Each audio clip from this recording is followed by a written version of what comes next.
practice their skills on soccer simulators, and even win prizes in the hairy lips contest up on the pool there. Oh, I didn't even think of that until right now. We're just gonna go right on past that. It is Sunday, January 29th, 2023, and on this week's edition of Sunday Sofa Time, we're talking about Sunday Sofa Time Live!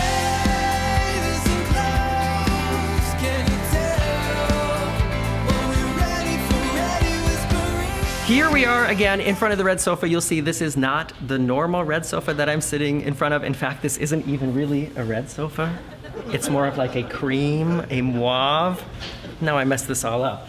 I am sitting here not at home. I'm in the Margaritaville Resort in Orlando, Florida, and I'm doing something that I've never done before. For the very first time, I have, I don't know, I guess I'll call you all a live studio audience. I have a big group of people sitting here helping me with this, and I'm so happy to be here.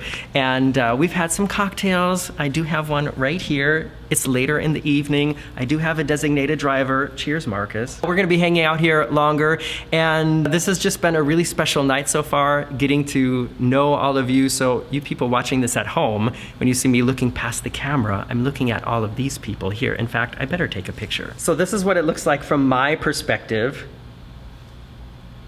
You guys are so quiet. And I'm here in Florida, and I've been here for about a week and a half, and for the first week, my family was here. We had a great time just sort of hanging out, doing Florida things, and since the family has left, we've really enjoyed sort of like pretending that we're Floridians. I know I mentioned this on Facebook. One of the things I love to do when we get here is we love to go grocery shopping. I know that's a really strange thing. Like, I think most of you guys are Floridians, right? Yes. Is there anybody here who doesn't live in Florida? Really?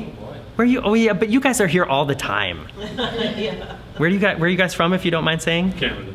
Canada. Ontario. Okay. Canada. Oh, we can speak, you know, Minnesotan later. And we're with somebody else. I technically live in Colorado, but Okay. I have a 20-year-old dog, so we're living the Florida life. Okay. For us, like going grocery shopping and putting food in a refrigerator, that just seems so different than the normal Florida vacation. It's something that we really enjoy doing. But I have to tell you, Florida people, what is with the traffic here and the people on the roads? It is so crazy. Like, we were driving home from Busch Gardens the other day, and in the left lane, there was like a pickup truck with like 6 mattresses stacked in the back and like firewood on top of it to keep it down. And they were going like 60 miles an hour in the 70 zone. And then in the right lane, there were like semi trucks, and then traffic was just not moving, even though there's no accident. Like, there's nothing happening. It's just nobody's driving. And then when any space opens up, the people like in the Dodge Chargers and the Mustangs are like going through that. Is that just like normal here? Why? That's normal. Why is it like that? Tourists. So is it?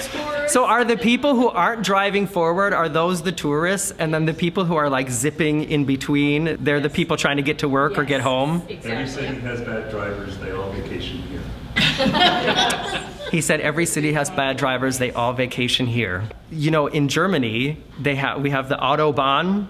You've heard of the Autobahn, right? And there are places on the Autobahn where there literally is no speed limit. You can literally drive as fast as your car will go. And we've done it. It's been a long time since I've done it, because my American driver's license isn't valid in Germany anymore, and I haven't gotten around to doing the German driver's license. But the only way that system can work is if everybody follows the system, right? You know, right? So if you are in the left lane, you better be going like 150 or faster. You have no business being in the left lane if you're not like booking it. And the center lane is to get around or whatever, and the right lane is for everybody driving like 20 over the speed limit or slower. Maybe people here in Florida, everybody needs to be sent for like a workshop over to the German Autobahn. Another thing, the weather's been so weird. Like, we've had good luck. We only had rain one day, but it seems so weird to me. Do you Floridians just like always have in your trunk like a parka, a raincoat, and your bathing suit and like SPF 50 sun cream? Yes, very much. Yeah. I guess it must take a while to get used to that. When I worked here, I was a Disney cast member back in 1995 when I was 2. It was a special program for toddlers. I was here in the winter period, but I don't remember the weather being, I remember it being cold, but I remember it being just like mostly cold. For people who've grown up here, what's different? Is it that the warm days come in the winter? I don't know. Is anything different? Has it always been like that? We might have winter, we might not. Okay. She said we might have winter, we might not. Just like in the summer, you know, it's gonna rain. It's just, is it gonna be 2 o'clock or 3 o'clock or 4 o'clock? I grew up in Minnesota, so the winter is like way different than here. I'm here with these great people. We're chatting about life in Florida. Marcus and I had a great time with the family. The parks that we've been to so far, we've been to SeaWorld, we've been to Busch Gardens. We will be going to Epcot. We will be going to Magic Kingdom just to talk about like Florida things.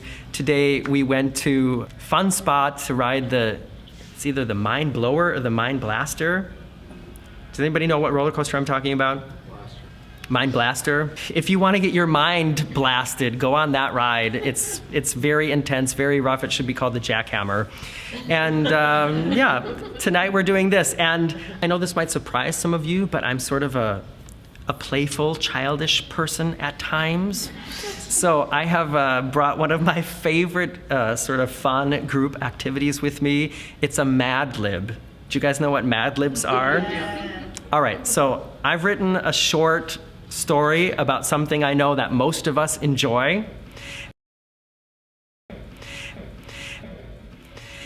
And I'm going to be asking just like in the group for word suggestions, and I'm going to fill these word suggestions into the story without you knowing what it's about. And then in the end, I'm going to read it, and that's going to be something fun that we're doing together. And for you at home watching this later, you're just going to have to sort of enjoy it after the fact, because if you tell me a word, I'm not going to be able to hear it. And if you write it in the comments, it's going to be too late. Sorry. All right, so I'm going to go through this, and actually, we're going to read the story right after this commercial break. Did you get one? What was it about? Write it in the comments below. If you want to. If you want to, yeah. We are back, and we filled out this Mad Lib, and it's about cruising. What a surprise, right? So I'm going to read through this story. This is the story that we have created together, and I'll try to do it like a news reporter, okay? So this is not going to be easy. One of the most popular forms of all-inclusive travel is cruising. Popular companies like Ireland Cruise Line, Royal Bordeaux Cruise Line, and the new and ultra-modern cruise line created by millionaire Cher take passengers on memorable journeys around the world. Before booking a cruise, it's important to consider what ship is right for you. Smaller ships, like the Norwegian Diamond or the Azamara Toy Car, with their maximum capacity of just around 2 passengers, offer a more intimate atmosphere and larger, more funny cabins. These smaller ships are easier to navigate but offer less activities than the larger ships. One advantage of cruising on a smaller ship is they can reach more salty ports and dock in harbors that large ships cannot. At the other end of the spectrum, we have the mega ships, like the Fork of the Seas, or the popular ocean liner, the Queen Amanda II. These giants have maximum capacity of over 13 passengers, and many people describe them as festooning cities. One advantage of cruising with a megaship is the amount of activities offered. Gone are the days where men dressed in parkas sipped whiskey on the Lido deck while playing shuffleboard. Nowadays, adventurous cruisers are able to slide down gigantic margarita slides. What cruise line is that? Practice their skills on soccer simulators and even win prizes in the hairy lips contest up on the pool there. Oh, I didn't even think of that until right now. We're just gonna go right on past that. For many cruisers, one of the major highlights is the food. The culinary delights are almost unmatched in any other form of vacation. If you prefer having a lot of options, try the buffet. There, you will find food from countries like Botswana, France, and even the exotic flavors of Azerbaijan. Of course, if you aren't feeling adventurous, there's always the time-tested favorites like hamburgers, Sasquatch, and spaghetti with meat trapezoids. For a more fluffy experience, you can also dine in the main bedroom. Here, a team of 12 waiters will grant your every wish when it comes to food. This experience is more like ironing in a traditional restaurant on land. The most popular night is when they serve... The most popular night is when they serve dog. A tasty delight from deep in the ocean. Altogether, there's something for everyone on a cruise ship. So don't waste any more foot. Book your cruise today. Very good.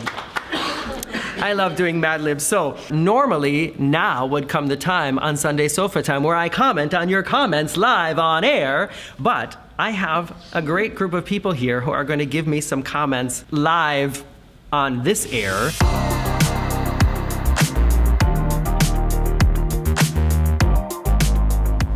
Yes? Yeah? When you're talking about the coat room with your friend, Uh-huh. and the things, the stories you had about the people and what you used to put in their pockets, but you don't say what it is. Thought maybe you had a story to share about that time when you worked in the coat room. Okay, question is, in my book, oh, by the way, I forgot to mention something. I do have books here if anybody doesn't have one yet and they want to purchase one, and if anybody brought one with, I definitely will sign it. And one prize that I didn't mention is, when I originally had the book printed, I did most of this whole process myself through self-publishing on Kindle and Amazon. If anybody has ever wanted to write a book, I can only encourage you to do it. There's a little bit of a learning curve, but yeah, it's really not that hard to get a book published. And with some support of one of you out there also as well, I always have to mention her, Dawn Devine. Thank you so much for your support. It happened. But I skipped part of the process because I thought, this is too complicated. I'll just do it this way. and that was the formatting the manuscript as a book. So when it originally got printed, it was, does anybody here have one of those original ones? It was not cute. It's only printed on a certain part of the page. There's no page numbers. There's no page numbers in the index. It was not good. So I had to redo it and get it redone. However, I think probably around 30 people got that original copy before I quickly got it changed again. But I have one of them, and this one is really special because Amazon sent me 2 copies as they call it like what does it say? An author's, well, it just says not for resale. So this is like I was supposed to look at this and tell them, yes, good. And so I have 2 of these. One of them I've already given to somebody, very special, and this one I want to give to one of you tonight. So you can see, do you see how small that print is? I mean, seriously. And when I first saw it, I was like, It's a small book, that's okay. but when you compare it to the way the print is in the book now, when I saw the new version, I was like, Okay, I get it. so this will be one of the prizes tonight too, one of these copies. Yeah, but okay, so the question was, in the book, I talk about working in a coat check in a very fine dining establishment in New York City. And the friend that I worked there with, and I don't remember the name that I gave her in the book, and I want to be careful not to say her real name. It's Andy in the book, I think. Andy, yeah, it could be Andy, yeah. So Andy and I worked at this coat check. Andy went on to star in many Broadway shows and many Broadway tours. And but when we were struggling, trying to make it work, we worked at this coat check, and many of the people came in they were the kind of rich people that aren't fun to be around. Some people have a lot of money and they just have a lot of money. And then some people, honestly, a lot of them probably didn't even have a lot of money. They just like to act like they did. And being the first people that they ran into in the restaurant, we were the ones they wanted to prove that they were somebody special. And they would throw their jackets over the counter at us and walk into And so sometimes we would take out our anger or our frustration on our situation on their coats in the back room. I would never do something like this nowadays. Did I say that we put things in their pockets? Because I feel like we mostly took stuff out of their pockets. And I'm saying small things like gum. We never like literally stole something from somebody, just to make that clear. And nowadays I would tell you, I think, if I did, but we didn't. We're talking like if people had gum in their pockets or something. And honestly, like if somebody was really snotty to us, we wouldn't even hang up their coat, because the part where the coats were was a back room. We would literally just throw it on the ground and be like, remember, that's her. So, yeah. Sorry, we did that. I'm sure that the people working there now are doing a much better job. What advice would you give for a first-time cruiser? First-time cruiser. Well, I always tell people when they're planning any kind of vacation, doing something for the first time, is try not to expect too much. Because the more that you expect something to be perfect, the more chances that you're going to give it to be disappointing. Some of the things that people worry about, I think a lot of people who've never been on a cruise ship, they worry about if they're going to get motion sick, right? Does anybody remember being worried about that? Wait, let me ask, has anybody in here never been on a cruise? Okay. What? Yes, there are those kind of people. I've been on, I think, 27 cruises now, and only on 2 of them have I ever had the experience that I've thought, okay, I really can feel the ship moving now. And all the other ones, either you don't feel it moving at all, or it's so gentle that it's not a big deal. So I think among all of us in here, we've probably been on hundreds of cruises, right?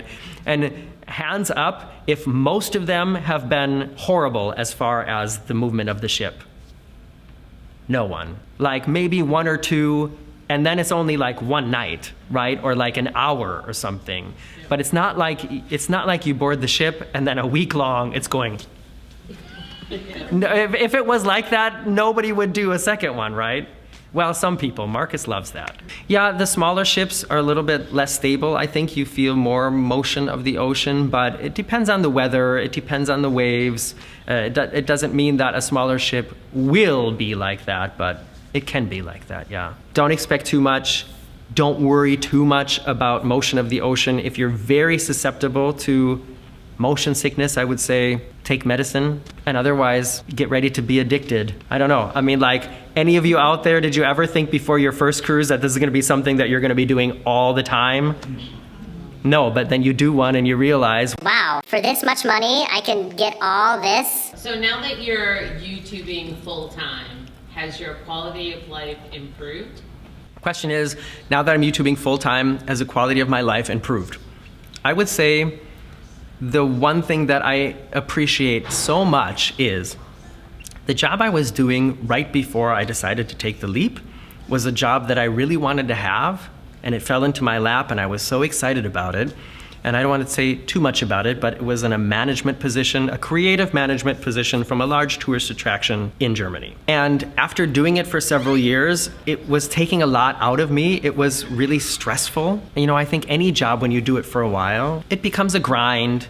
And especially if you're managing, you know, you have to give so much of yourself and you don't get a lot. And I just realized it was wearing me really thin, and I didn't feel like it was really rewarding. And so the fact that I don't have to do that anymore is a huge bonus. If you want to talk about the money, when I was doing that and this, of course I was making like twice as much money. But I would so much rather make a little less money and just be happier every day. So the fact that this, what I'm doing now with the AdSense and with Patreon and the book and the other things, that I can still pay the rent and that I can still afford to travel and I can still every once in a while buy new clothes and get my hair did. Yeah, I mean, I'm so happy, and let me again say thank you so much to all of you for watching the videos and liking and subscribing and all that, because you know, we all make this work together, and I'm just the one sitting here, so thank you very much. Yes? Does it ever dawn on you as you're filming that you're actually talking to tens of thousands of people? Or do you still feel like it's a one-to-one relation? That's a good question, in case you at home did not hear this, the question was if when I'm sitting here in front of the camera, usually alone or, alone in my living room on Sunday SofaTime or, in a cruise ship or a theme park or whatever, do I ever think about how many people that this is actually going to? And to tell you the truth, I feel like it helps me be more relatable on the television screen. And when I first started making YouTube videos, you'd watch them on a computer, and computer screens were like this big. And nowadays, TVs are like huge. Thank God for this skin smoothing function. I mean, you're seeing me now, you know how big my pores are, and then look at that on a, like super HD television screen. But to answer your question, I feel like it helps me be more relatable if I don't think of me talking to the camera, if I picture somebody that I actually know and try to think, okay, I'm making this video to explain it to them. A lot of times I think of my nieces and nephew. So, hi guys, you're also a big part of this. Thank you for being there for me. It seems wild to me, like altogether the Very Unofficial Travel Guides is getting close to 17 million views, and I think that's crazy. Yeah. Thank you. Thank you.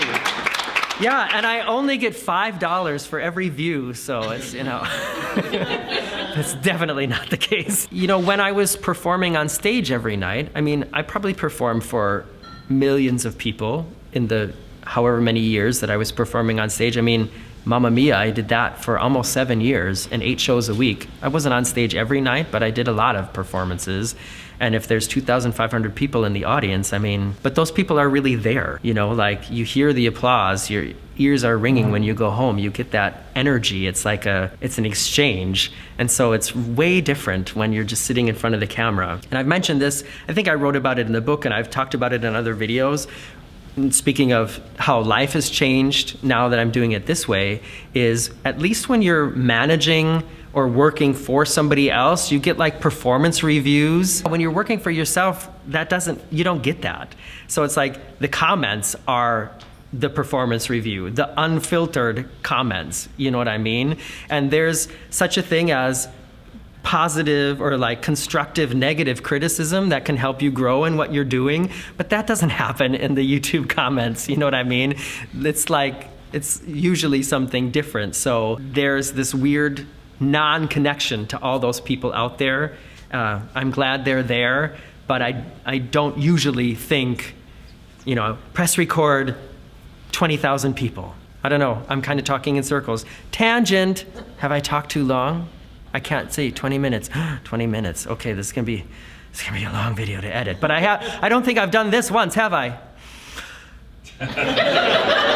It must be different when I'm talking to actual people than when I'm just sitting at home. Have you ever had any strange or funny interactions with somebody who watches your channel?